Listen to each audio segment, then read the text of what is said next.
கிறிஸ்துவுக்குள் மிகவும் பிரியமானவர்களே, இன்றைய தியானத்துக்குரிய வேத வசனம், கர்த்தர் காலங்களையும் சமயங்களையும் மாற்றுகிறவர், ராஜாக்களை தள்ளி ராஜாக்களை ஏற்படுத்துகிறவர், ஞானிகளுக்கு ஞானத்தையும் அறிவாளிகளுக்கு அறிவையும் கொடுக்கிறவர். ஆம், எனக்கு அன்பானவர்களே, தானியேலை ராஜ்யம் முழுமைக்கும் அதிகாரியாக ஏற்படுத்த ராஜா நினைத்திருந்தார். ஆனால் ராஜ்யத்தின் விசாரிப்பிலே அவர்கள் தானியேலை குற்றப்படுத்தும்படி முகாந்திரம் தேடினார்கள். ஆனால் அவர்களால் ஒரு முகாந்திரத்தையும் ஒரு குற்றத்தையும் கண்டுபிடிக்க கூடாது இருந்தது.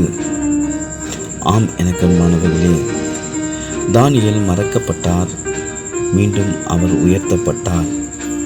சிங்கக்கெபிக்குள் போடப்பட்டார், பிறகு மீண்டும் உயர்த்தப்பட்டார். இப்படி பலவிதமான ஏற்றத்தாழ்வின் மத்தியிலும் தானியேல் ஆவிக்குரிய வாழ்வை சரியான முறையில் நடத்தி வந்தார்.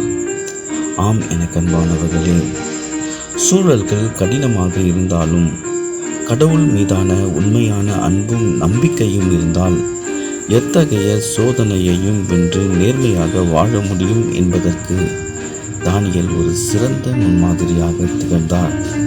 ஆம், எனக்கு அன்பானவர்களே, உங்கள் வாழ்வு இன்றைய நிலையில் ஏற்றத்தாழ்வுகள் நிறைந்ததாக இருக்கலாம். சூழ்நிலை உங்களை உயர்த்தி தாழ்த்தி மீண்டும் உயர்த்தி தாழ்த்தி வேடிக்கை பார்த்திருக்கும். ஆனால் எந்த விதமான சூழ்நிலையிலும் நீங்கள் உங்களை மாற்றிக்கொள்ளாமல் தானியேலை போல முன்மாதிரியாய் இருங்கள். ஆபத்து காலத்தில் என்னை நோக்கி கூப்பிடு, நான் உன்னை விடுவிப்பேன் என்று கர்த்தர் வாக்கு கொடுத்திருக்கிறார். கர்த்தர் காலங்களையும் சமயங்களையும் மாற்றுகிறவர். அவர் ராஜாக்களை தள்ளி ராஜாக்களை ஏற்படுத்துகிறவர். நீங்கள் காத்திருங்கள், ராஜ்யங்கள் உங்களுக்காக காத்திருக்கிறது. கிறிஸ்து இயேசுவுக்கே மகிமை உண்டாவதாக. ஆமேன், ஆமேன்.